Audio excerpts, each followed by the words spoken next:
નમસ્કાર વિદ્યાર્થી મિત્રો, હું રમેશ વાગડિયા આપ સૌનું સ્વાગત કરું છું આજના લેક્ચરમાં. આજનો લેક્ચર આપણું જે રનિંગ ચેપ્ટર છે કે જે ધોરણ 12નું 8મું ચેપ્ટર છે, માનવ સ્વાસ્થ્ય અને રોગો, જેના પરનો આજે આપણે 6થો લેક્ચર જોઈએ છીએ. અગાઉ ખૂબ જ અગત્યના એવા 5 લેક્ચરની આપણે ચર્ચા કરી ગયા છીએ. જેમાં છેલ્લા લેક્ચરની આપણે વાત કરીએ તો છેલ્લા લેક્ચરની અંદર આપણે બેક્ટેરિયા દ્વારા થતા રોગો વિશે, બેક્ટેરિયા દ્વારા થતા સામાન્ય રોગો વિશે વાત કરતા હતા. એની પહેલાંના લેક્ચરની વાત કરીએ એટલે કે લેક્ચર નંબર 4ની વાત કરીએ તો એની અંદર પણ આપણે બેક્ટેરિયલ ડિઝીઝની વાત કરતા હતા, બેક્ટેરિયા દ્વારા થતી ખામીઓની વાત કરતા હતા. જેની અંદર આપણે ટાઇફોઇડની વાત કરી હતી, ત્યાર પછી આપણે ન્યુમોનિયાની વાત કરી હતી, જેમ કે સાલ્મોનેલા ટાઇફીની વાત કરી હતી, આપણે સ્ટ્રેપ્ટોકોકસ ન્યુમોનિયા અથવા તો હિમોફિલિસ ઇન્ફ્લુએન્ઝાની આપણે વાત કરી હતી કે ભાઈ જેના દ્વારા ન્યુમોનિયા થાય છે. ન્યુમોનિયાના વિવિધ ટાઈપની વાત કરી હતી કે ભાઈ બુબોનિક હોય, સેપ્ટિસેમિક હોય, તો વિવિધ પ્રકારના ન્યુમોનિયા એ આપણે પ્લેગની અંદર વાત કરી હતી. ન્યુમોનિયાની અંદર 2 પ્રકારની આપણે વાત કરી હતી, બરાબર, લોબ્યુલર હોય અથવા તો લોબલ હોય, આ પ્રકારના ન્યુમોનિયા વિશે વાત કરી હતી. પછી ગયા લેક્ચરની વાત કરીએ તો 3 જે આપણે બેક્ટેરિયલ ડિઝીઝ જોયા, જેમાં ડિપ્થેરિયાની આપણે વાત કરી હતી, ડિસેન્ટ્રીની આપણે વાત કરી હતી અને એક આપણે વાત કરી હતી પ્લેગની, બરાબર, કે જે તે સમયનો પેન્ડેમિક ડિઝીઝ હતો. એ સંદર્ભમાં આપણે ઘણી બધી ચર્ચા કરી હતી કે ભાઈ કયા બેક્ટેરિયા વડે થાય છે, એ બેક્ટેરિયા છે એ કોની અંદરથી મનુષ્યની અંદર પ્રવેશ્યા છે, શરૂઆતમાં એ કોની અંદર જોવા મળતા, ત્યાંથી કઈ રીતે મનુષ્યમાં આવ્યા, એના વાહક તરીકે કોણ વર્તતું હતું એ બેક્ટેરિયાના, આ બધી માહિતીની ચર્ચા આપણે ગયા લેક્ચરની અંદર કરી ગયા છીએ, બરાબર. તો ગયા લેક્ચરમાં આપણે 3 બેક્ટેરિયલ ડિઝીઝ વિશે અભ્યાસ કરી ગયા હતા. ફરી વખત 3 એક વખત નામ યાદ કરાવી દઉં. એક આપણે જોયું હતું ડિપ્થેરિયા, એક આપણે જોયું હતું પ્લેગ, અને એ પહેલાં એક આપણે જોયું હતું ડિસેન્ટ્રી, જેમ કે સિગેલા ડિસેન્ટ્રીની આપણે વાત કરી ગયા છીએ, બરાબર. ત્યાર પછી ક્રોઇનોબેક્ટેરિયમ ડિપ્થેરીની આપણે વાત કરી ગયા છીએ, અને પ્લેગની અંદર યર્સિનિયા પિસ્ટિસની આપણે વાત કરી ગયા છીએ. ભાઈ 3 બેક્ટેરિયા દ્વારા 3 બેક્ટેરિયલ ડિઝીઝ છે એ થતા હોય છે. આજના લેક્ચરની વાત કરીએ તો આજના લેક્ચરમાં આપણે ચર્ચા કરવાના છીએ થોડાક વાયરસ વડે થતા સામાન્ય રોગો વિશે, બરાબર. એનસીઆરટીની અંદર વાયરસ વડે થતા સામાન્ય રોગોની અંદર માત્ર એક જ રોગની ચર્ચા કરી છે, કોમન કોલ્ડ અથવા તો જેને આપણે સામાન્ય શરદી તરીકે ઓળખીએ છીએ, એના વિશે વાત કરી છે. પણ એક્ઝામની અંદર આ સિવાયના પણ બીજા વાયરલ ડિઝીઝ છે એ પૂછાય છે. અને અવેરનેસના પોઈન્ટ ઓફ વ્યૂથી વાત કરીએ તો પણ મને થોડાક સામાન્ય વાયરલ ડિઝીઝ, થોડાક સામાન્ય બેક્ટેરિયલ ડિઝીઝ એના વિશે માહિતી હોવી જોઈએ. તો બંને પોઈન્ટ ઓફ વ્યૂથી આપણે જે એનસીઆરટીમાં છે એ તો ખરા જ, એ સિવાયના પણ થોડાક વાયરલ ડિઝીઝ, હજી જેટલા આપણે બેક્ટેરિયલ ડિઝીઝની વાત કરી એ સિવાયના અમુક બેક્ટેરિયલ ડિઝીઝ હજી બાકી રહે છે. તો એ બેક્ટેરિયલ ડિઝીઝ, આ તમામ ડિઝીઝની ચર્ચા હજી જેમ જેમ આપણે ચેપ્ટરમાં આગળ વધતા જશું એમ કરશું. પર્ટિક્યુલર આજના લેક્ચરની વાત કરીએ તો આજે આપણે 2 વાયરલ ડિઝીઝ વિશે વાત કરવાના છીએ અને એક બેક્ટેરિયલ ડિઝીઝ વિશે વાત કરવાના છીએ. 2 જે વાયરલ ડિઝીઝ વિશે વાત કરવાના છીએ એની અંદર કોણ કોણ છે? તો એક એની અંદર છે કોમન કોલ્ડ એટલે કે શરદી, અને બીજું આપણે વાત કરવાના છીએ ફ્લૂ, બરાબર. ફ્લૂ છે એ નોર્મલી શરદી જેવા જ સિમ્ટમ્સ સાથે આવે છે, એ પણ શ્વસન તંત્રની જ ખામી છે. પણ ફ્લૂ છે એ કોઈ એક બીજા વાયરસ વડે થાય છે અને એની સિવિયરિટી, મતલબ એની નુકસાન કરવાની ક્ષમતા સામાન્ય શરદી કરતાં ઘણી બધી વધારે હોય છે. આપણે એના વાયરસો વિશે પણ કે ભાઈ કયા વાયરસ વડે કોમન કોલ્ડ થાય છે, કયા વાયરસ વડે ફ્લૂ છે એ થાય છે. ફ્લૂની અંદર પણ ઘણા બધા ટાઈપ છે. હાલ એક ફ્લૂથી અત્યારે આખું વિશ્વ લડી રહેલું છે, એ પણ એક પ્રકારનો ફ્લૂ જ છે, બરાબર. આપણે જેને કોરોના વાયરસ તરીકે ઓળખીએ છીએ, ખરેખર એ કયા વાયરસ વડે થાય છે? તો હાલ જે COVID-19 છે એ થવા માટે જવાબદાર અથવા તો એ કરવા માટે જવાબદાર જે વાયરસ છે એને આપણે SARS-CoV-2 વાયરસ તરીકે ઓળખીએ છીએ. અને આ વિશે આગળ આપણે ચર્ચા કરીશું. બરાબર. તો આજે આપણે ફ્લૂની અંદર ખાસ કરીને સ્વાઇન ફ્લૂની વાત કરવાના છીએ. બરાબર. તો મતલબ એક કોમન કોલ્ડ એટલે કે શરદી વિશે ચર્ચા કરીશું, અને બીજું આપણે ફ્લૂની અંદર વાત કરવાના છીએ આજે સ્વાઇન ફ્લૂ માટે. અને પછી વધ્યો એક બેક્ટેરિયલ ડિઝીઝ. તો એ બેક્ટેરિયલ ડિઝીઝની અંદર આપણે આજે વાત કરવાના છીએ વૂપિંગ કફ. બરાબર, જેને પાર્ટ્યુસિસ તરીકે ઓળખવામાં આવે. હવે ગઈકાલના લેક્ચરમાં એક પાર્ટ્યુસિસ એવો શબ્દ કોઈ એક જગ્યાએ આવ્યો હતો. બરાબર, આપણે એક રસીની વાત કરી હતી, ડીપીટી રસી. બરાબર, ડિપ્થેરિયા વખતે એની વાત કરી હતી, ડીપીટી રસી. બરાબર, જેની અંદર ડિપ્થેરિયા, પાર્ટ્યુસિસ અને ટીટેનસનો સમાવેશ થાય છે. એ ટ્રાઇવેલેન્ટ ડ્રગ છે, ટ્રાઇવેલેન્ટ વેક્સિન છે જે 3 રોગોને આવરે છે. તો એવા પાર્ટ્યુસિસ વિશે એક બેક્ટેરિયલ ડિઝીઝ છે, એના વિશે પણ આજે આપણે વાત કરવાના છીએ. ચાલો તો લેક્ચરની શરૂઆત કરીએ. સૌથી પહેલાં આપણે એનસીઆરટીની અંદર જે આપણને વાયરલ ડિઝીઝ આપ્યો છે એ વાયરલ ડિઝીઝ વિશે વાત કરીશું. હવે વાયરલ ડિઝીઝ પર જતાં પહેલાં વાયરસ શું છે, હવે વાયરસ શું છે એના વિશે ચર્ચા આપણે 11મા ધોરણની અંદર કરી ગયા હોય. બરાબર, જ્યારે સજીવ સૃષ્ટિ વિશે આપણે વાત કરતા હોય, સજીવોના વર્ગીકરણ વિશે વાત કરતા હોય, ત્યારે સૃષ્ટિ મોનેરાની અંદર જ્યારે આપણે વિવિધ સજીવ મતલબ ક્રમશઃ સૃષ્ટિ મોનેરા, પ્રોટિસ્ટા એ વર્ગીકરણનો આપણે અભ્યાસ કર્યો, ત્યાં વચ્ચે આપણે એક વાયરસને અલગથી ભણ્યા હતા. બરાબર, કે ભાઈ વાયરસ છે એ નોન લિવિંગ અને લિવિંગને આમ તો જોડતી કડી તરીકે આપણે ભણ્યા હતા. કે ભાઈ નોર્મલી એ જ્યારે હોસ્ટની બહાર હોય એટલે કે યજમાન શરીરની બહાર હોય ત્યારે એ જીવંત હોતા નથી. જેવો એને કોઈ યજમાન મળશે એટલે એ જીવંત સ્વરૂપમાં આવી જાય છે. તો વાયરસની આપણે ત્યાં ચર્ચા કરી હતી, પણ તેમ છતાં થોડીક વાયરસ વિશે બેઝિક માહિતીઓ છે એને પહેલાં જોઈ લઈએ અને પછી વાયરસ વડે થતા સામાન્ય રોગો પર જઈએ. તો વાયરસ, તો ભાઈ સામાન્ય રીતે વાયરસની મેં તમને વાત કરી એમ કે તમામ પ્રકારના વાયરસ છે એ પરોપજીવી હશે, પેરાસાઇટ હશે. બરાબર, એને જીવંત રહેવા માટે યજમાનની જરૂર પડશે.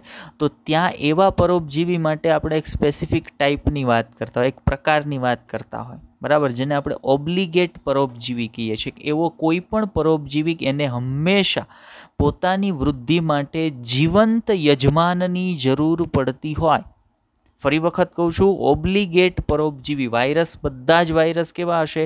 ઓબ્લિગેટ પરોપજીવી હશે. અહીંયા આપણે ઉલ્લેખ કર્યો છે સ્લાઇડની અંદર, થિયરી પોર્શનમાં તમે ધ્યાન આપશો તો એમાં આપણે ઉલ્લેખ કર્યો છે કે વાયરસ હંમેશા ઓબ્લિગેટ પરોપજીવી હોય છે. ઓબ્લિગેટનો અર્થ એવો પરોપજીવી કે એને પોતાની વૃદ્ધિ માટે હંમેશા જીવંત યજમાનની જરૂર પડતી હોય, એને ઓબ્લિગેટ પરોપજીવી તરીકે ઓળખવામાં આવે. હવે વાયરસના બંધારણની વાત કરીએ તો વાયરસ છે એ એક કેપ્સ્યુલથી બનેલો હોય કે કેપ્સ્યુલની અંદર એનું જનીન દ્રવ્ય, એનું જે ન્યુક્લિક એસિડ, એનું જે જનીન દ્રવ્ય છે એ કેપ્સ્યુલ દ્વારા આવરિત થયેલું હોય. મતલબ એ 2 ઘટકથી બનેલો છે, ન્યુક્લિક એસિડ અને કેપ્સ્યુલ, કે જે શેની બનેલી છે? પ્રોટીનની બનેલી છે. મતલબ વાયરસ છે એ શું છે?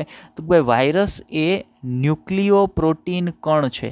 ન્યુક્લિયો એટલે nucleic acid, nucleic acid plus બીજું શું છે? પ્રોટીન. તો કોઈ પણ વાયરસ છે એ નોર્મલી આ 2 ઘટકથી બનેલો હશે. કોઈ પણ વાયરસના બંધારણની અંદર એક એની કેપ્સ્યુલ હશે કે જે પ્રોટીનથી બનેલી હશે. આપણે એ પણ વાત કરી ગયા છીએ કે ભાઈ વાયરસની જે કેપ્સ્યુલ છે એ જે નાના એકમથી બનેલી હોય એને આપણે કેપ્સોમિયર કહેતા હતા. બરાબર, કે જે કેપ્સિડનો નાનો એકમ છે, કેપ્સોમિયર.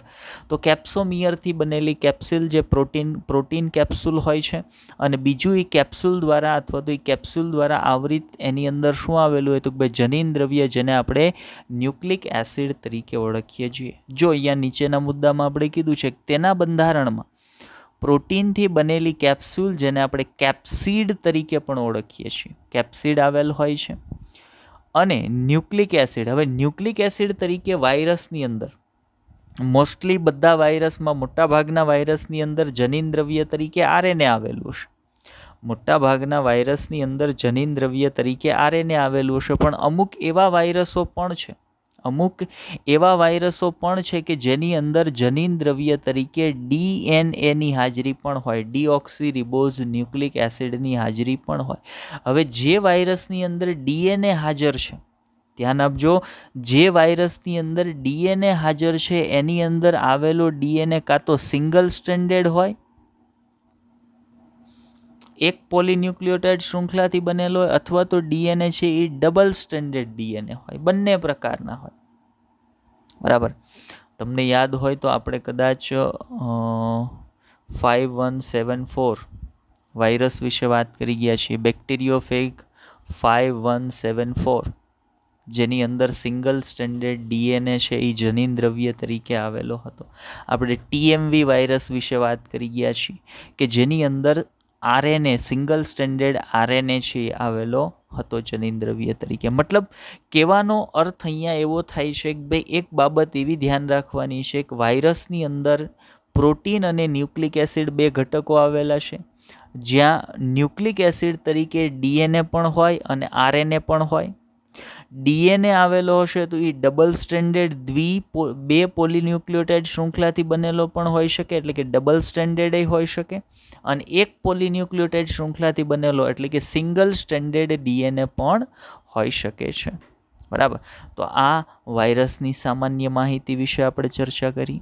વાયરસ માટે આપણે ઘણી બધી ડિટેલમાં માહિતીઓ જોઈ ગયા છીએ, પણ અત્યારે એ બધી બાબતો પર જવાની જરૂર નથી. અત્યારે માત્ર હું તમને થોડુંક રિકોલ કરાવું છું કે ભાઈ નોર્મલી વાયરસના આવા કંઈક લાક્ષણિકતાઓ જોવા મળે છે. ચાલો આગળ વધીએ. ત્યાર પછી હવે સીધા જઈએ વાયરસ દ્વારા થતી સામાન્ય જે અનિયમિતતાઓ છે, અને એ સામાન્ય અનિયમિતતામાં પહેલી અનિયમિતતા આપણે કઈ જોવાના છીએ તો ભાઈ જે આપણને એનસીઆરટીએ આપી છે તે. હવે એનસીઆરટીએ વાયરસ દ્વારા થતા સામાન્ય રોગોની અંદર આપણને કયા રોગ વિશે માહિતગાર કર્યા છે તો ભાઈ એણે આપણને માત્ર સામાન્ય શરદી, જેને આપણે કોમન કોલ્ડ તરીકે ઓળખીએ છીએ, એના વિશે માહિતી આપી છે. હવે સામાન્ય શરદી રોગ વિશે અથવા તો આ રોગ વિશે કોઈને આમ જોવા જઈએ તો સમજાવવાની જરૂર હોય નહીં. એની પાછળનું રીઝન આપણે કહીએ તમને તો આપણામાંથી લગભગ કોઈ એવું બાકી નહીં હોય કે જેણે પોતાના જીવનકાળ દરમિયાન આ રોગનો અનુભવ કરેલો હશે નહીં. ક્યારેક ને ક્યારેક આપણે આ રોગના સંપર્કમાં આવ્યા હશું, ક્યારેક ને ક્યારેક આ રોગ આપણને થયેલો હશે, અને આ હાઈલી ઇન્ફેક્ટિયસ ડિઝીઝ છે. બરાબર. ખૂબ જ વધારે પ્રમાણમાં ચેપી રોગ છે. કેમ આપણે એવું કહીએ છીએ તો નોર્મલી આપણે એવું જોઈએ કે ભાઈ ઘરની અંદર કોઈ એક વ્યક્તિને કોમન કોલ્ડ થાય છે, સામાન્ય શરદી છે એ થાય છે, તો એ ઘરની બીજી વ્યક્તિઓને પણ સામાન્ય શરદી થશે. મોટાભાગના કિસ્સામાં એવું જ થતું હોય, કારણ તો ભાઈ એ હાઈલી ઇન્ફેક્ટિયસ ડિઝીઝ છે, ચેપી રોગ છે. હવે મનુષ્યની અંદર ઘણા બધા વાયરસો છે એ રોગકારક તરીકે વર્તતા હોય, પણ અહીંયા આપણે જે રોગની વાત કરીએ છીએ એ રોગ માટેનો વાયરસ કોણ છે? તો અહીંયા તમે જે રોગની વાત કરો છો, સામાન્ય શરદી, કોમન કોલ્ડની વાત કરો છો, એ ઉત્પન્ન કરવા માટે જવાબદાર વાયરસ છે ને રિનોઝ વાયરસ કહે છે. એને રિનોઝ અથવા રાઇનોઝ વાયરસ બંને શબ્દ એના માટે વાપરવામાં આવે છે. એને તમે રિનોઝ વાયરસ તરીકે દર્શાવો કે ભાઈ એના દ્વારા કોમન કોલ્ડ અથવા સામાન્ય શરદી છે એ થતી હોય છે. હવે હાલની પરિસ્થિતિના સંદર્ભમાં થોડીક શરદી વિશે વાત કરીએ તો હાલ આપણે જે પેન્ડેમિક ડિઝીઝ આખા વિશ્વની અંદર જે પેન્ડેમિક ડિઝીઝ ચાલે છે એના સિમ્ટમ્સની તમે વાત કરો, અને જે શરદી છે એના સિમ્ટમ્સની, કોમન કોલ્ડના સિમ્ટમ્સની તમે વાત કરો તો સિમ્ટમ્સ ઘણા બધા મળતા આવશે. માનો આપણે હવે કોરોનાના સિમ્ટમ્સ તો લગભગ બધા ઘણા ખરા કોમન સિમ્ટમ્સથી બધા માહિતગાર હોય કે ભાઈ કોઈને કોવિડનું ઇન્ફેક્શન છે, કોરોનાનું ઇન્ફેક્શન છે, તો એને કેવા કેવા સિમ્ટમ્સ હોય. તો ભાઈ સામાન્ય શરદી છે એ થતી હોય, કફ છે એ થતો હોય, માઇલ્ડ ફીવર છે, તાવ છે એ આવતો હોય, અને તાજેતરના લક્ષણોમાં એવું દર્શાવવામાં આવે છે કે વ્યક્તિનું પેટ છે એ ખરાબ રહેતું હોય, તો આ કોમન સિમ્ટમ્સ છે. શરીર છે એ દુખાવો કરતું હોય, તો આ કોવિડના કોમન સિમ્ટમ્સ છે. હવે એવા સેમ સિમ્ટમ્સ તમને શેમાં જોવા મળશે? તો ભાઈ સામાન્ય શરદીની અંદર જોવા મળશે, બરાબર. પણ બે વચ્ચે માઇનોર સિમ્ટમ્સ, માઇનોર લક્ષણોનો તફાવત છે. કેવો તફાવત છે? તો ભાઈ સામાન્ય શરદીના જે કાંઈ લક્ષણો હશે ને એ એકદમ માઇલ્ડ હશે અને બહુ ઓછા દિવસની અંદર મટી જશે. બીજું કે જે શરદી કોવિડની અંદર થાય છે, જે શરદી કોમન કોલ્ડની અંદર થાય છે, એની અંદર એ કોમન કોલ્ડમાં જે શરદી થશે ને ધીમે ધીમે થશે.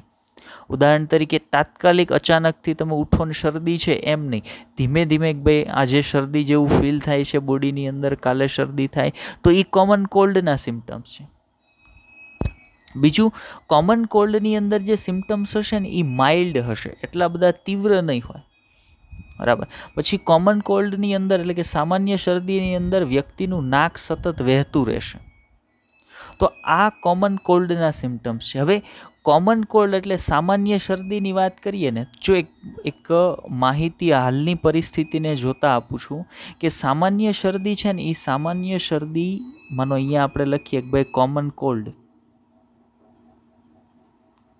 આપણે અહીંયા લખીએ કે ભાઈ કોમન કોલ્ડ, બરાબર. તો કોમન કોલ્ડ થવા માટે 75%, જો ધ્યાન આપજો હું જે આંકડાની વાત કરું છું, કોમન કોલ્ડ થવા માટે 75%, આપણે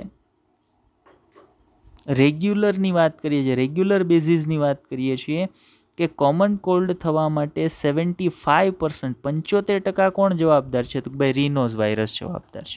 હવે પ્રશ્ન એ થાય તો બાકીનો 25% કોમન કોલ્ડ સામાન્ય શરદી કોના વડે થાય છે? તો ભાઈ બાકીનો 25% સામાન્ય શરદી છે ને કોરોના વાયરસ વડે થાય છે. તો શરદી તો ઘણા સમયથી થતી આવે છે, તો કોરોના વાયરસ એ શું ઘણા સમયથી હશે? તો ભાઈ હા, કોરોના વાયરસ પણ ઘણા સમયથી છે. વચ્ચે કોરોના વાયરસની સિઝનમાં તમને કદાચ ધ્યાનમાં આવ્યું હોય કે ન આવ્યું હોય, સોશિયલ મીડિયામાં એવા મેસેજ વાયરલ થયા હતા કે ભાઈ કોરોના વાયરસ તો ખૂબ જૂનો છે, ફલાણી ચોપડીની અંદર અથવા તો ફલાણી યુનિવર્સિટીની ફલાણી બુકની અંદર એનો ઉલ્લેખ થયેલો છે કે ભાઈ કોરોના પહેલાંય હતો. તો છે જ, કોરોના પહેલેથી છે જ. આની અગાઉ આવેલો જે સાર્સ વાયરસ હતો એ શું હતો? એક ટાઈપ ઓફ કોરોના હતો, બરાબર. હાલ જે કોરોના છે એ શું છે? ટાઈપ ઓફ કોરોના છે. અને એ સિવાયની બીજી 7 થી 8 સ્વરૂપ કોરોનાના અસ્તિત્વ ધરાવે છે. પણ એમાં સૌથી ખતરનાક કોણ છે? તો ભાઈ સૌથી ભયંકર અને સૌથી ખતરનાક કે જેના વડે હાલ પેન્ડેમિક થયો છે, બરાબર. બાકીના જે કોરોના છે જેની વાત હું અહીંયા 25%ની અંદર કરું છું, એના સિમ્ટમ્સ એટલા બધા હાર્ડ નથી હોતા કે જે માણસને વધારે નુકસાન કરે. પણ એક કોરોના વાયરસનું સ્વરૂપ છે જેને આપણે સાર્સ, ધ્યાન આપજો, જેને આપણે સાર્સ કોવ, SARS-CoV-2 તરીકે ઓળખીએ છીએ, કે જે હાલ જે પરિસ્થિતિ છે ને એના માટે જવાબદાર છે. હાલ જે COVID-19 આપણે કહીએ છીએ, COVID-19 થવા માટે જવાબદાર વાયરસ કયો છે? SARS-CoV-2, બરાબર. આપણે કોરોના વાયરસ એક ગ્રુપ છે. કોરોના વાયરસ કોઈ એક વાયરસ નથી, કોરોના વાયરસ એક ગ્રુપ છે. એની અંદર સાર્સ આવશે, એની અંદર SARS-CoV-2 આવશે. આ બધા વાયરસનો સમૂહ એટલે કોરોના વાયરસ. અને એમાં સૌથી ખતરનાક કોણ છે? તો ભાઈ હાલ જેણે પેન્ડેમિક કર્યો છે એ, જેને આપણે સાર્સ. હવે સાર્સનો અર્થ શું થાય છે? સાર્સ છે એ શોર્ટ નેમ છે, માહિતી ઇમ્પોર્ટન્ટ છે, નોટ કરજો. સાર્સ છે ને આખું નામ છે SARS-CoV-2, બરાબર, કે જે હાલના પેન્ડેમિક કોરોના માટે જવાબદાર છે. તો એમાં સાર્સ છે એ ખરેખર શું છે? તો ભાઈ સાર્સનું પૂરું નામ થાય સિવિયર, લખી લેજો, સિવિયર એક્યુટ રેસ્પાયરેટરી સિન્ડ્રોમ.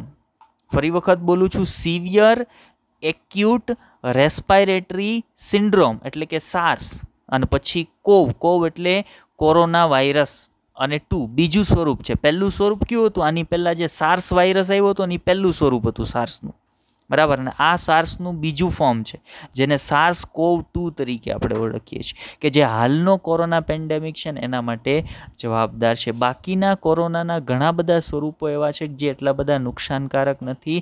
મનુષ્યોની અંદર એનાથી શરદી ઘણા બધા સમયથી થતી આવે છે, પણ એ સ્વરૂપો કોરોનાના એટલા બધા નુકસાનકારક હતા નહીં.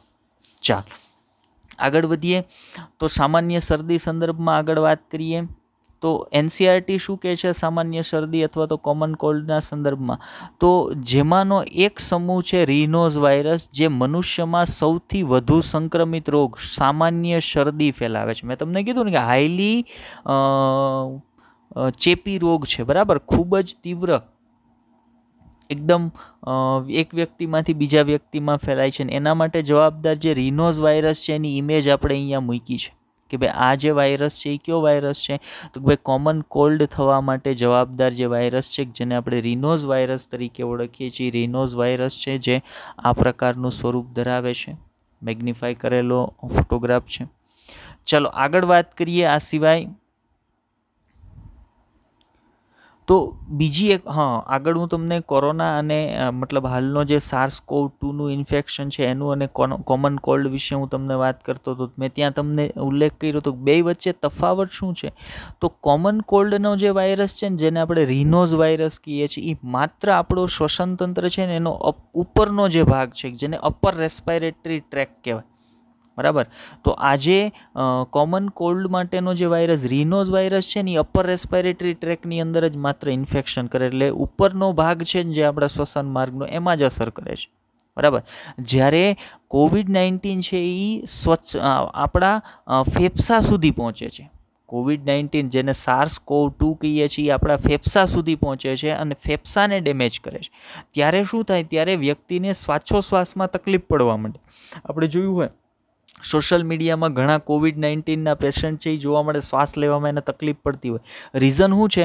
તો ભાઈ આ જે SARS-CoV-2 જે કોરોના માટેનો વાયરસ છે એ સીધો ફેફસા સુધી અસર કરે છે, જેના કારણે વ્યક્તિને શ્વાસોશ્વાસમાં તકલીફ છે એ પડતી હોય છે. કઈ રીતે ફેલાય છે? તો ભાઈ સામાન્ય શરદી છે, ડ્રોપલેટ ઇન્ફેક્શન બિંદુકો દ્વારા ફેલાય છે. કોઈ એક વ્યક્તિ છે એને શરદી છે, એણે છીંક ખાધી, એણે ઉધરસ ખાધી, તો એની છીંક અથવા ઉધરસના કારણે વાતાવરણની અંદર અસંખ્ય ડ્રોપલેટ નાના બિંદુકો છે ને ગયા હોય, અને બીજો સામાન્ય વ્યક્તિ જે પોતાના અંતઃશ્વાસની અંદર આ બિંદુકોને લેશે, એટલે એ જે વાયરસ છે એના શરીરની અંદર પ્રવેશશે અને એને સામાન્ય શરદી અથવા તો આ પ્રકારના ઇન્ફેક્શન છે એ ઉત્પન્ન કરતા હોય છે.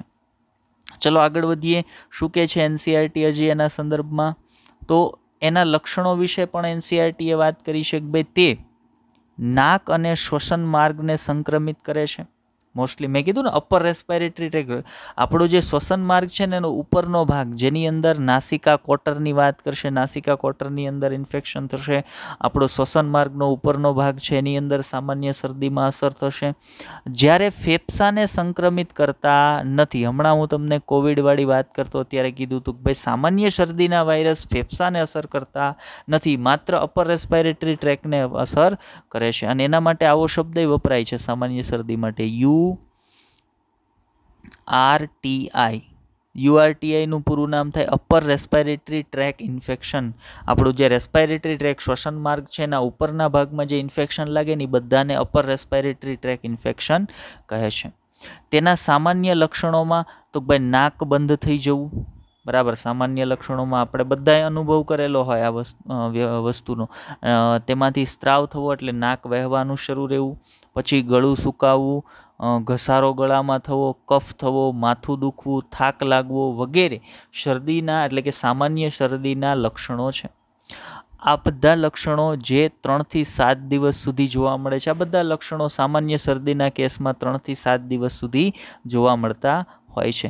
નોર્મલી આ શરદીને અથવા તો કોમન કોલ્ડ છે તેને આપણું બોડી છે એ રિકવર કરી લેતું હોય, પણ બને ત્યાં સુધી એવી રાહ નહીં જોવાની, બરાબર. ડૉક્ટરની સલાહ લઈ અને કોઈ મેડિસિન લઈ લેવાની, બરાબર. નહીતર શું થાય એના વિશે વાત કરીએ તો શરદી પર આપણે વધારે ધ્યાન ના આપીએ તો ઘણી વખત, દરેક વખતે આવું થાય જ એવું હું નથી કહેતો, દરેક વખતે આવું થાય જ એવું હું નથી કહેતો, પણ આપણું જે પોર્શનની અંદર આપણા અપર રેસ્પિરેટરી ટ્રેક અને આપણું જે નાક છે એની અંદર ઇન્ફેક્શન લાગે છે ને, એ જે નાકનો પોર્શન છે ને એ આપણા કાન સાથે સીધો સંકળાયેલો છે. મતલબ એક નલિકા હોય, કર્ણકંઠનળી, કે જે આપણી જે કંઠનળી છે ને એની સાથે જોડાયેલ હોય.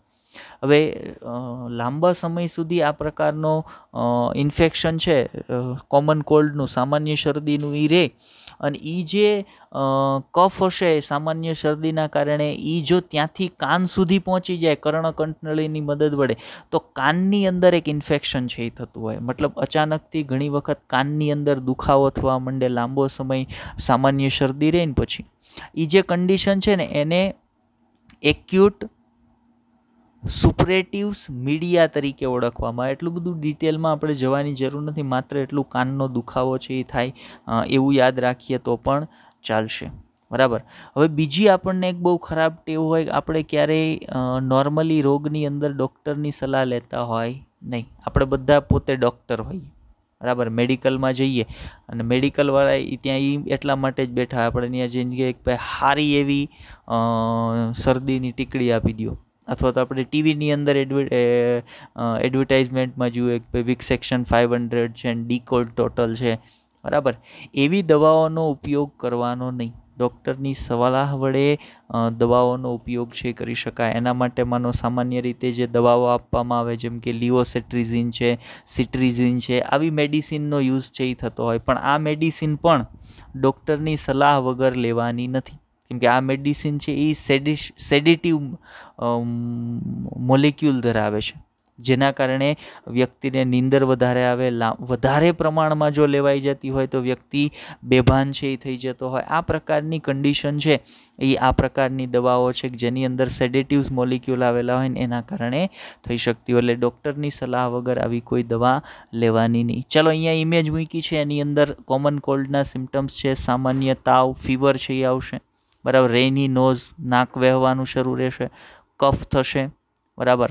સોર થ્રોટ, ગળાની અંદર ખરાશ થશે, ટાઇડરનેસ એટલે કે થાક લાગશે, પછી હેડેક, માથાનો દુખાવો થશે. આ બધા પ્રકારના કોમન સિમ્ટમ્સ છે આપણને સામાન્ય શરદીના કેસમાં જોવા મળતા હોય.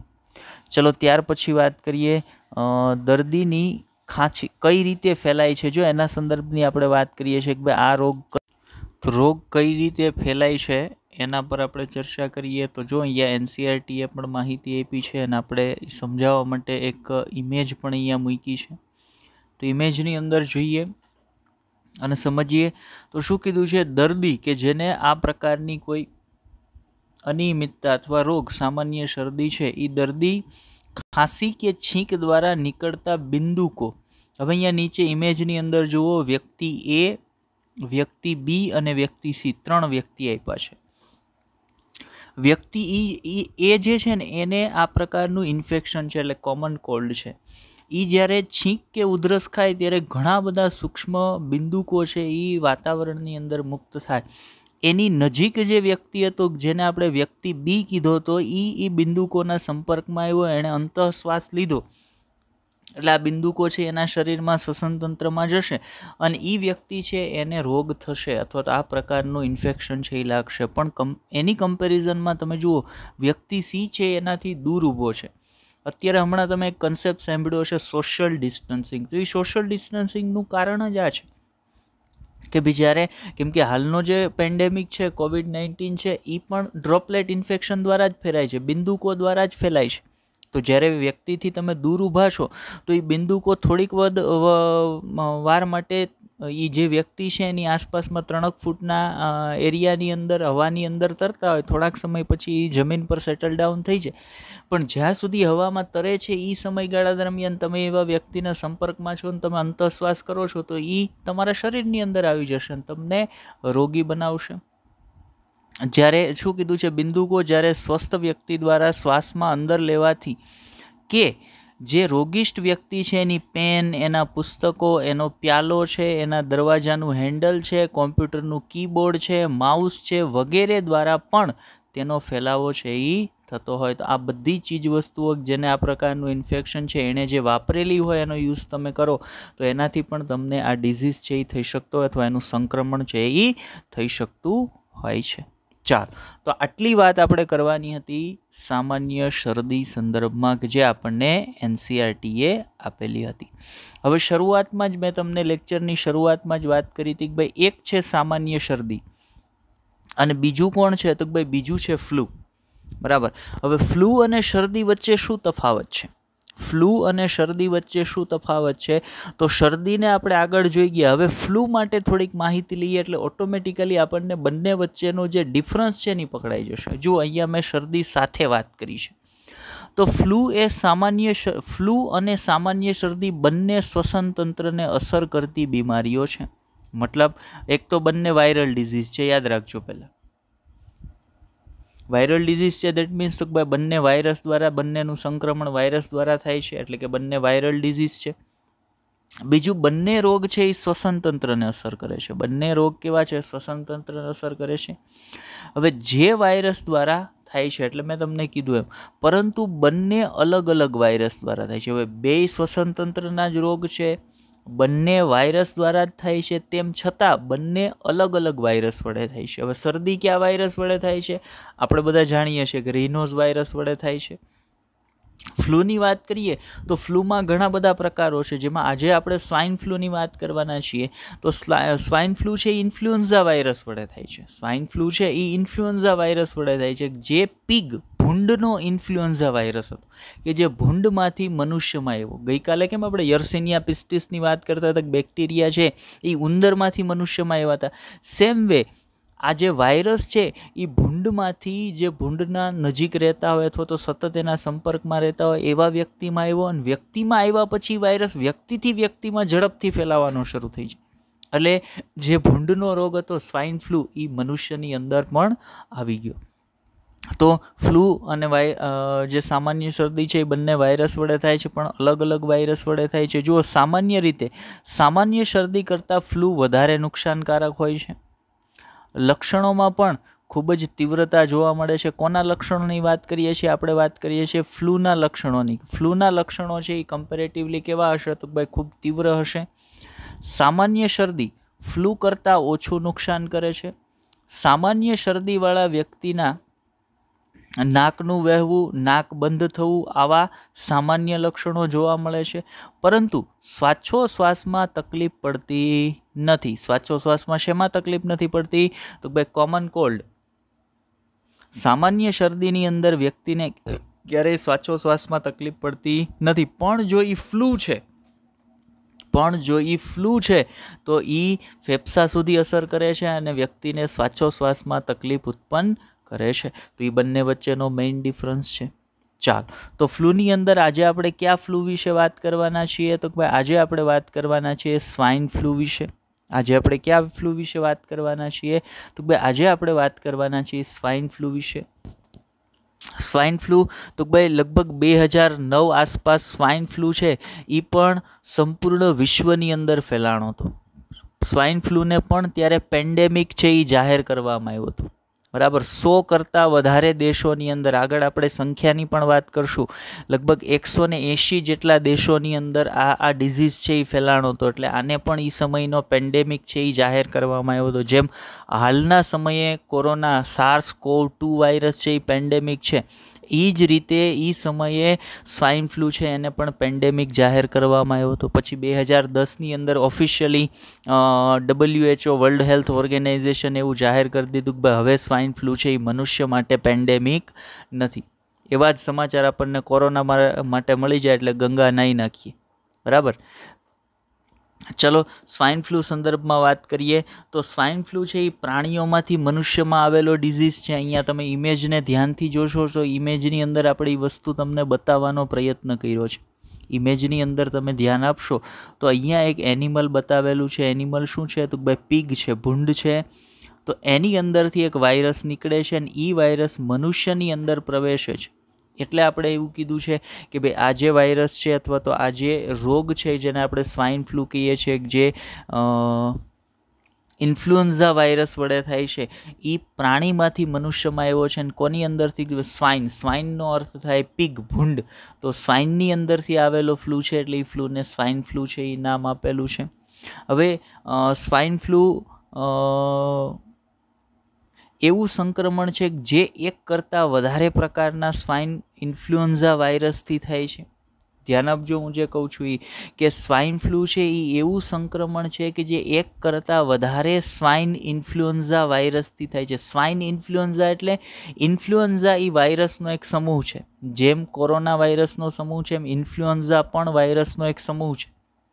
એ ઇન્ફ્લુએન્ઝાની અંદર જે સ્વાઇન ઇન્ફ્લુએન્ઝા છે, સ્વાઇન ઇન્ફ્લુએન્ઝા એટલે ભૂંડની અંદર જોવા મળતા ઇન્ફ્લુએન્ઝા વાયરસ, પીગની અંદર જોવા મળતા ઇન્ફ્લુએન્ઝા વાયરસ, એને સ્વાઇન ઇન્ફ્લુએન્ઝા કહેવાય. હવે સ્વાઇન ઇન્ફ્લુએન્ઝામાં પણ ઘણા બધા સ્વરૂપો છે, ઘણા બધા પ્રકારો છે. જેમ કે તમે જોયું હોય સ્વાઇન ફ્લૂને H1N1 તરીકે દર્શાવતા, સ્વાઇન ફ્લૂને H1N1 તરીકે દર્શાવતા, પણ આ જે સ્વાઇન ઇન્ફ્લુએન્ઝા વાયરસ છે એના એ સિવાયના પણ બીજા સ્વરૂપો છે. જેમ કે H2N1 હોય, H1N2 હોય, H3N1 હોય, H3N2 હોય, H2N3 હોય. આ બધા જુદા જુદા સ્વાઇન ઇન્ફ્લુએન્ઝા વાયરસ છે. જેમાં સૌથી ખતરનાક કોણ છે? જે સ્વાઇન એટલે કે ભૂંડમાંથી મનુષ્યની અંદર ફ્લૂ ઉત્પન્ન કરે છે, તો ભાઈ એ છે H1N1 ફ્લૂ, અથવા જેને આપણે સ્વાઇન ફ્લૂ માટેનો swine flu virus H1N1 virus કહેતા હતા તે. ચાલો એ સંદર્ભમાં આગળ વાત કરીએ. આપણે થિયરી પોર્શન મૂક્યો છે તો એની અંદર ધ્યાનથી જોઈએ શું કહેવા માંગીએ છીએ. તો પ્રાણીઓમાંથી મનુષ્યમાં આવેલ વાયરસ છે, પ્રાણીઓમાંથી મનુષ્યમાં આવેલો વાયરસ છે. હમણાં જ મેં તમને ઇમેજમાં સમજાવ્યું. હવે સ્વાઇન ફ્લૂ એવું સંક્રમણ છે કે જે એક કરતાં વધારે પ્રકારના સ્વાઇન ઇન્ફ્લુએન્ઝા, સ્વાઇન ઇન્ફ્લુએન્ઝા શું કામ કીધું છે મેં હમણાં તમને સમજાવ્યું કે આ ઇન્ફ્લુએન્ઝા વાયરસ છે એ સ્વાઇન એટલે કે પીગની અંદર જોવા મળતા, એટલે એને સ્વાઇન ઇન્ફ્લુએન્ઝા વાયરસ તરીકે ઓળખવામાં આવે. અને સ્વાઇન ઇન્ફ્લુએન્ઝા એટલે કોઈ પણ, જો આ તો સ્વાઇન ફ્લૂની આપણે અહીંયા વાત કરીએ છીએ, એટલે બાકી કોઈ પણ વાયરસ કે જે પ્રાણીમાંથી મનુષ્યમાં આવેલો હોય, ધ્યાન આપજો, કોઈ પણ વાયરસ કે જે પ્રાણીમાંથી મનુષ્યમાં આવેલો હોય, એ વાયરસ હંમેશા એ પ્રાણીના શરીર કરતાં મનુષ્યના શરીરની અંદર વધારે ઝડપથી વૃદ્ધિ પામશે, એનું સંક્રમણ વધારે ઝડપથી ફેલાવશે. આપણા શરીરની જે પરિસ્થિતિ છે એને બીજા પ્રાણીઓની શરીરની પરિસ્થિતિ કરતાં વધારે અનુકૂળ આવે છે. કોરોનાની અંદર પણ એ જ થયેલું છે. SARS-CoV-2 વાયરસ છે એ પણ કોઈ પ્રાણીની અંદરથી જ મનુષ્યમાં આવેલો છે અને ખૂબ તીવ્ર રીતે મનુષ્યનું શરીર એને અનુકૂળ આવી ગયું, એટલે મનુષ્યમાં વ્યક્તિથી વ્યક્તિ ખૂબ તીવ્ર રીતે ફેલાણો એવું માનવામાં આવે છે. લોકો એટલે જુદી જુદી વાતો એવી થાય છે, હજી કોઈ એની સાબિતીઓ છે એ વૈજ્ઞાનિકને મળી નથી, પણ વૈજ્ઞાનિકો એવું માને છે કે પેંગોલિન, જેને કીડી ખાવ તરીકે ઓળખવામાં, ચાઇનાની અંદર, ચાઇનાનું જે માર્કેટ છે, ચિકન માર્કેટ અથવા જેને આપણે મટન માર્કેટ કહીએ, એની અંદર જે પેંગોલિનનું માંસ વેચાય છે, એ પેંગોલિનની અંદરથી આ SARS-CoV-2 વાયરસ છે એ મનુષ્યમાં આવ્યો અને પછી મનુષ્યની અંદર એક વ્યક્તિથી બીજી વ્યક્તિમાં ફેલાણો. તો પ્રાણી શરીર કરતાં આ વાયરસને મનુષ્યનું શરીર છે એ વધારે અનુકૂળ આવે છે. ચાલો એ વાયરસ સંદર્ભે વાત કરીએ સ્વાઇન ફ્લૂના. તો આ વાયરસને સ્વાઇન ઇન્ફ્લુએન્ઝા વાયરસ, ટૂંકમાં SIV, આ વાયરસને સ્વાઇન ઇન્ફ્લુએન્ઝા વાયરસ અથવા SIV વાયરસ, અથવા તો બીજું નામ છે SOIV, swine origin influenza virus. જો સ્વાઇન ઓરિજિન ઇન્ફ્લુએન્ઝા વાયરસ તરીકે પણ ઓળખવામાં આવે, મતલબ સ્વાઇન ફ્લૂ માટેનો વાયરસ SIV પણ કે SOIV પણ કે. હવે આ વાયરસના ઘણા બધા સ્વરૂપો જોવા મળે છે, જેમ કે H1N1 મેઇન હતો એ, ત્યાર પછી H2N1 છે, H1N2 છે, H3N1 છે, H3N2 છે, H2N3 છે. આ બધા સ્વાઇન ઇન્ફ્લુએન્ઝા વાયરસ છે, પણ સ્વાઇન ઇન્ફ્લુએન્ઝા પૈકી જે મનુષ્યની અંદર આવ્યો એ H1N1 છે, કે જેના કારણે મનુષ્યમાં સ્વાઇન ફ્લૂ જે છે એ ફેલાણો હતો. મનુષ્યમાં સ્વાઇન ફ્લૂ પ્રથમ વખત ક્યારે જોવા મળ્યો? તો ઇમ્પોર્ટન્ટ માહિતી છે, યાદ રાખજો ભાઈ. મનુષ્યમાં પ્રથમ વખત સ્વાઇન ફ્લૂ છે એ ક્યાં? મેક્સિકોની અંદર જોવા મળ્યો હતો. કઈ સાલમાં? તો ભાઈ 2009ની સાલમાં પ્રથમ વખત મનુષ્યની અંદર સ્વાઇન ફ્લૂ છે એ મેક્સિકોની અંદર ઈસવીસન 2009ની અંદર જોવા મળ્યો હતો. ચલો સ્વાઇન ફ્લૂ માટે આગળ વધારે માહિતીની વાત કરીએ. ચલો સ્વાઇન ફ્લૂના લક્ષણો આપણે અહીંયા જોઈએ કે ભાઈ સ્વાઇન ફ્લૂના લક્ષણો, આપણે કોમન કોલ્ડના લક્ષણો જોઈ ગયા છીએ. હવે સ્વાઇન ફ્લૂના લક્ષણો જોઈ લઈએ કે ભાઈ સ્વાઇન ફ્લૂ કયા પ્રકારના લક્ષણો ધરાવે છે. તો પહેલું સિમ્ટમ્સ જુઓ, મસલ્સ પેન, એટલે શરીરનો દુખાવો થશે. બીજું lack of appetite, lack of appetite. એપેટાઇટનો અર્થ શું થાય? ભૂખ. લેક ઓફ એપેટાઇટ એટલે ભૂખ ન લાગવી, મતલબ શરીરનો દુખાવો થવો, સ્નાયુનો દુખાવો થવો, ભૂખ ન લાગવી, આ સ્વાઇન ફ્લૂનું એક સિમ્ટમ્સ છે. બરાબર. પેટની અંદર દુખાવો થવો, આ પણ સ્વાઇન ફ્લૂનું સિમ્ટમ્સ છે. અને પેટમાં દુખાવો થવો એ તો મોટા ભાગના મનુષ્યમાં જોવા મળતા ફ્લૂનું એક સિમ્ટમ્સ છે. બરાબર. જેમ કે SARS-CoV-2 વાયરસ છે, એની અંદર પણ હમણાં મેં તમને કીધું તાજેતરમાં એક સિમ્ટમ્સ છે એ જોવા મળે છે કે ભાઈ વ્યક્તિનું પેટ છે એ ખરાબ રહે છે. તો પેટમાં દુખાવો થવો એ ફ્લૂ જે છે એ બધા ફ્લૂ ઉત્પન્ન કરતા વાયરસ છે એનું એક સિમ્ટમ્સ છે, એની એક કોમન લક્ષણ છે. તો અને એના કારણે ભૂખ નથી લાગતી, વ્યક્તિ છે એ ખોરાક ગ્રહણ કરી શકતા નથી. બીજા લક્ષણ પર જઈએ તો વ્યક્તિને ફીવર છે એ રહેતો હોય છે. હવે આની પહેલાં પણ મેં તમને કીધું છે કે તાવ છે ને કોઈ રોગ નથી. તાવ છે એ કોઈ રોગ નથી. તાવ છે એ તમારા શરીરમાં રોગ હાજર છે એના માટેનું એક લક્ષણ છે. તાવ એટલે કે બોડી ટેમ્પરેચર હાયર થવું, બોડી ટેમ્પરેચરમાં વધારો આવવો એ તમારા શરીરનો એક પ્રકારનો રિસ્પોન્સ છે જે તમારા શરીરમાં પ્રવેશેલ કોઈ બાહ્ય ઘટક છે જે રોગકારક છે એનાથી તમારા શરીરને રક્ષણ મળે એટલા માટે થઈ અને બોડી છે એ ટેમ્પરેચર વધારતું હોય. મતલબ ફીવર છે એ આમ જોવા જઈએ તો કોઈ રોગ નથી, એક પ્રકારનું લક્ષણ છે કે જે ખરેખર મારા શરીરના રક્ષણ માટે હોય છે. ત્યાર પછી કીધું છે રનિંગ રનિંગ નોઝ એટલે કે નાક વહેવાનું શરૂ રહેવું, સોર થ્રોટ ગળાની અંદર ખરાશ રહેવી, ગળું ખરાબ રહેવું, આ બંને સિમ્ટમ્સ પણ ફ્લૂની અંદર જોવા મળશે. કેમ તો ભાઈ રેસ્પિરેટરી ટ્રેક છે ઇન્ફેક્ટેડ થવાનો છે. ફ્લૂ જે છે ઇન્ફ્લુએન્ઝા વાયરસ છે એ રેસ્પિરેટરી ટ્રેકની અંદર ઇન્ફેક્શન કરશે. એ ઇન્ફેક્શન છે ક્યાં સુધી જશે તો ભાઈ ફેફસા સુધી જાય છે. જ્યારે સામાન્ય શરદીના કેસમાં શું હતું તો ભાઈ રેસ્પિરેટરી ટ્રેક ઇન્ફેક્શન થતું હતું પણ ઇન્ફેક્શન ફેફસા સુધી નહોતું પહોંચતું, એ અપર રેસ્પિરેટરી ટ્રેકની અંદર જ માત્ર રહેતું હતું. ત્યાર પછી જોઈએ હેડેક, માથાનો દુખાવો થવો, સ્વાઇન ફ્લૂનું સિમ્ટમ્સ છે. ત્યાર પછી નોઝિયા એટલે કે ઉબકા આવવા, ડાયેરિયા એટલે કે ઝાડા થવા, આ પણ સ્વાઇન ફ્લૂના સિમ્ટમ્સની અંદર છે. તો આ બધા જ કોમન સિમ્ટમ્સ છે એ તમને સ્વાઇન ફ્લૂની કન્ડિશનમાં જોવા મળતા હોય છે. ચલો આપણે જોઈએ લક્ષણો માટે. આપણે પણ થોડીક માહિતી થિયરિટિકલ પોર્શન મૂક્યો છે તો એને એક વખત ધ્યાનપૂર્વક જોઈ લઈએ. તો સ્વાઇન ફ્લૂ શ્વસન તંત્રની ખામી છે જે ભૂંડને અસર કરે છે. પરંતુ માનવમાં જે ખાસ કરીને ભૂંડ અથવા તો સ્વાઇનના સંપર્કમાં રહેતા હોય તેવામાં વધારે જોવા મળે છે. વ્યક્તિથી વ્યક્તિમાં ફેલાય છે. કઈ રીતે? છીંક કે ઉધરસથી. છીંકથી અથવા તો ઉધરસથી મુક્ત થતા બિંદુકો, ડ્રોપલેટ. બરાબર. મોટા ભાગના વાયરલ ઇન્ફેક્શન કે જે શ્વસન તંત્રને અસર કરે છે એ ડ્રોપલેટ ઇન્ફેક્શન દ્વારા જ ફેલાતા હોય. કોઈ વ્યક્તિ છીંક ખાય, ઉધરસ ખાય તો એના જે ડ્રોપલેટ વાતાવરણમાં મુક્ત થશે એના દ્વારા બીજો જે સ્વસ્થ વ્યક્તિ છે એને આનું ઇન્ફેક્શન છે એ લાગતું હોય છે. બીજા સિમ્ટમ્સની અંદર જોઈએ તો તાવ આવે છે વ્યક્તિને, નબળાઈ લાગે છે શરીરની અંદર, ભૂખ ન લાગવી, લેક ઓફ એપેટાઇટ, હમણાં આગળ આપણે વાત કરતા હતા ને સિમ્ટમ્સની. ત્યાર પછી ઘણી વખત તીવ્ર સંક્રમણમાં, ધ્યાન આપજો મુદ્દાની અંદર, ઘણી વખત તીવ્ર સંક્રમણમાં વ્યક્તિ છે એ બેભાન થઈ જાય છે, તેનું મૃત્યુ પણ સ્વાઇન ફ્લૂના કેસમાં થઈ શકતું હોય છે. પછી તો ભાઈ નાક વહેવું, ગળામાં ખરાશ રહેવી, ઉધરસ, ઉલટી, આ બધા જ સામાન્ય લક્ષણો છે જે સ્વાઇન ફ્લૂના કેસમાં તમને જોવા મળતા હોય છે. ચલો આગળ વધીએ. સ્વાઇન ફ્લૂ સંદર્ભે આપણે આટલી માહિતીની વાત કરવાની હતી. હવે સ્વાઇન ફ્લૂ વાયરસ છે એની અને આપણે હાલનો જે પેન્ડેમિક છે ને એની એક કમ્પેરિઝન જોઈ લઈએ.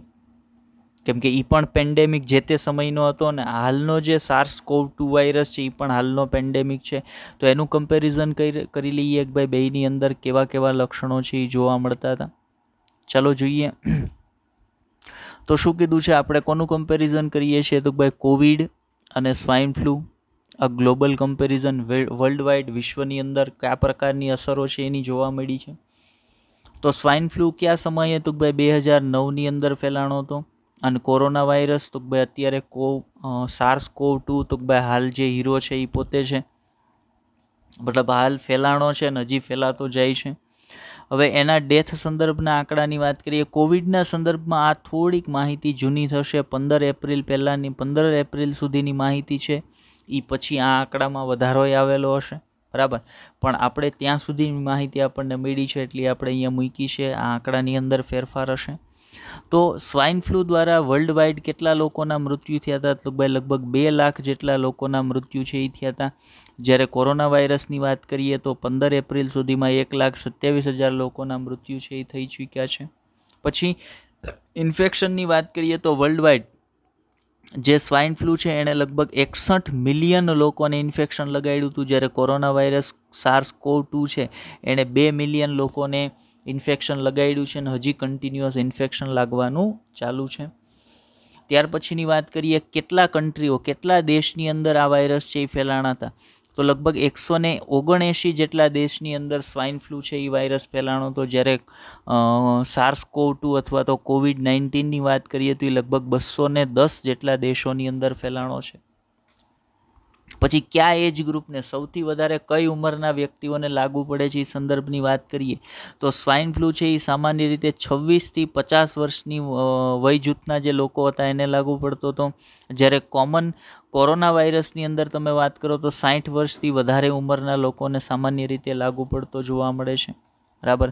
જેન્ડર બાયસની વાત કરીએ તો 51% પુરુષોની અંદર, 49% સ્ત્રીઓની અંદર સ્વાઇન ફ્લૂ છે. એવી જ રીતે કોવિડ છે એ 65% પુરુષોની અંદર અને 35% સ્ત્રીઓની અંદર જોવા મળે છે અથવા તો એ લાગુ પડતો હોય છે. એનું ઇન્ફેક્શન છે એ લાગુ પડતું હોય છે. ફેટાલિટી રેટ, મૃત્યુદર 6% હતો, આનો 6.2% જેટલો છે. ત્યાર પછી કોઝ કોના વડે થાય છે તો આ H1N1 વાયરસ વડે થયો હતો. જ્યારે આ છે એ SARS-CoV-2 જે મેં વાયરસનું નામ શરૂઆતમાં તમને આપ્યું હતું એના વડે થયો હતો. તો આ બંને ફ્લૂ, બરાબર, એક સામાન્ય જે સ્વાઇન ફ્લૂ જે છે જે તે સમયનો પેન્ડેમિક હતો અને જે કોવિડ SARS-CoV-2 જે હાલનો પેન્ડેમિક છે એ બંનેના કમ્પેરિઝનની આપણે વાત કરી. તો આપણે આમ જોવા જઈએ તો મોટાભાગના જે કાંઈ આપણને ડેટા છે પ્રાપ્ત થયા છે એના આધારે આપણે એવું કહી શકીએ કમ્પેરેટિવલી સ્વાઇન ફ્લૂ છે એ આના કરતાં થોડોક વધારે નુકસાનકારક રિઝલ્ટ છે એ દર્શાવતો હતો.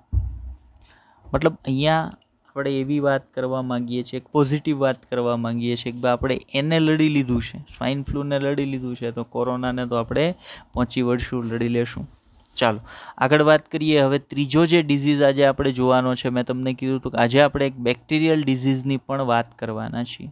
આજે આપણે બેક્ટેરિયલ ડિઝીઝને પણ એકને જોવાના છીએ, બરાબર.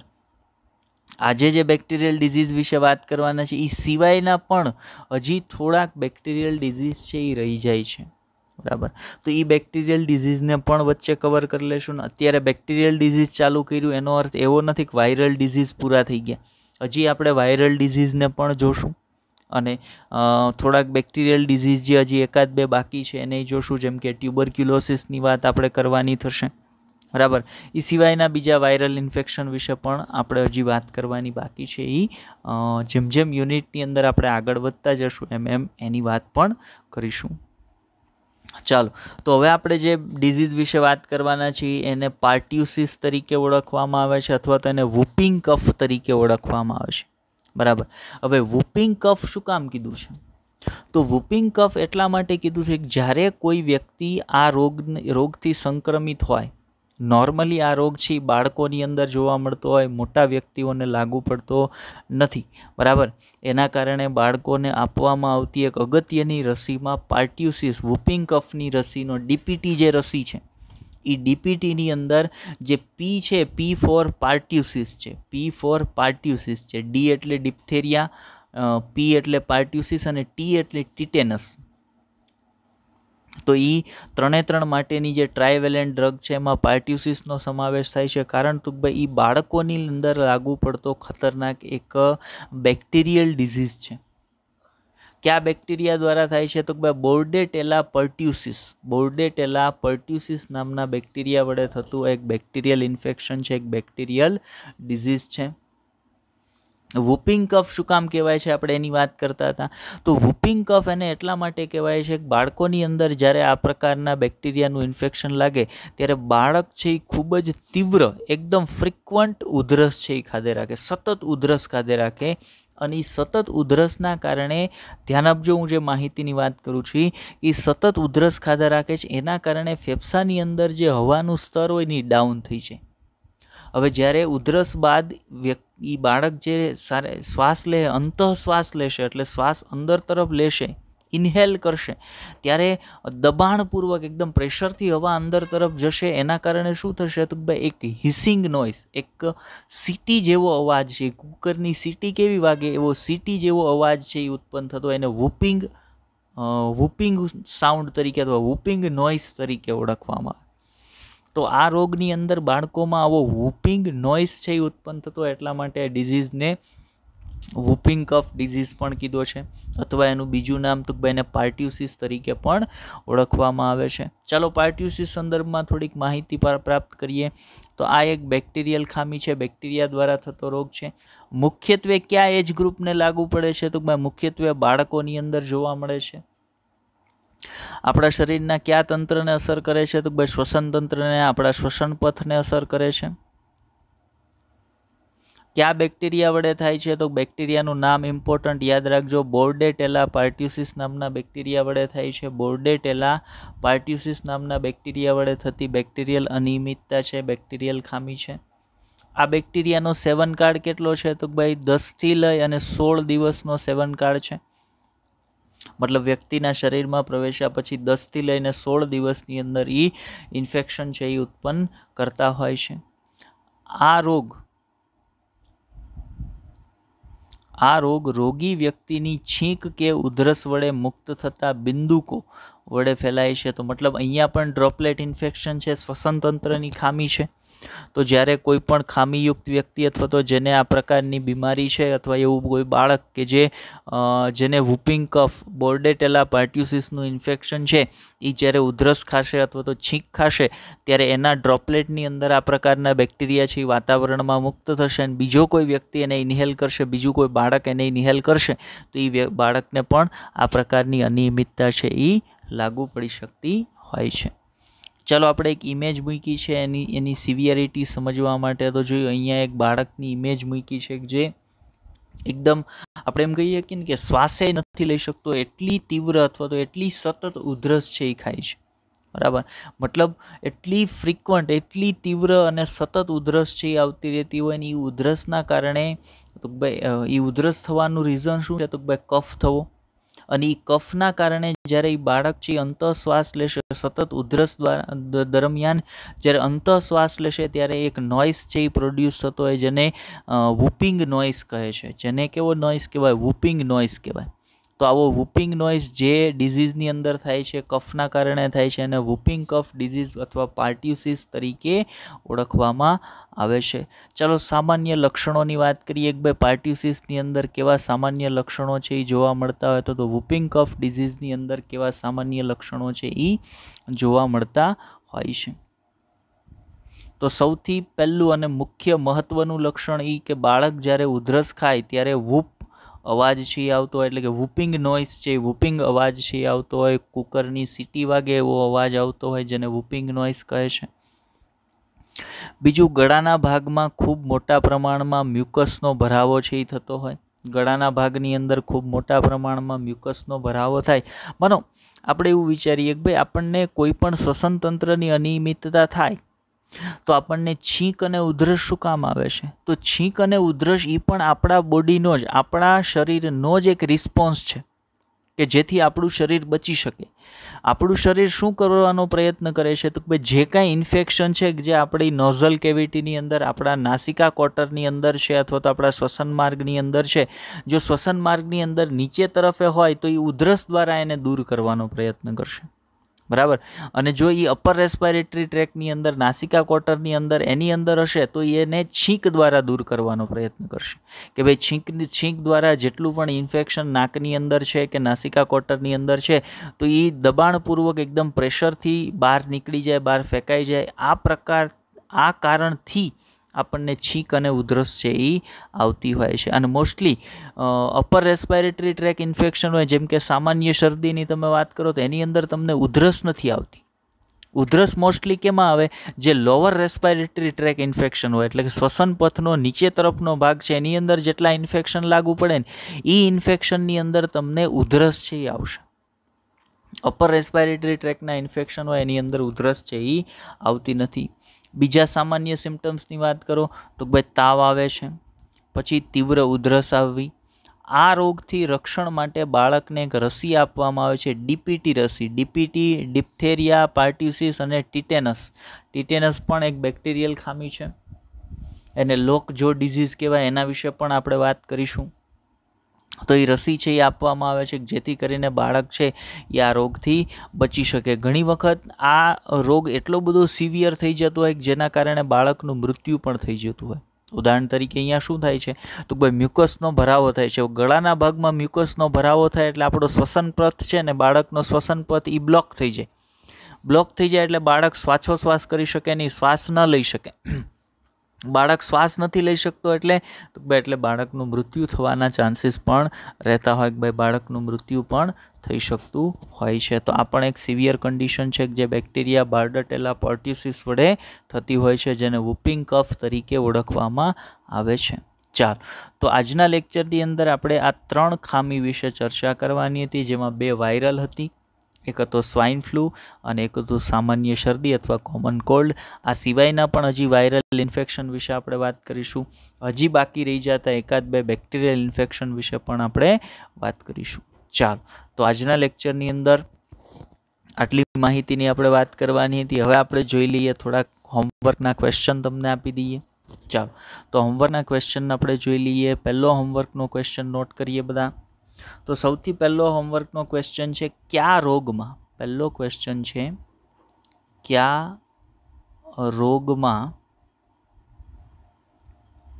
ગળાના ભાગમાં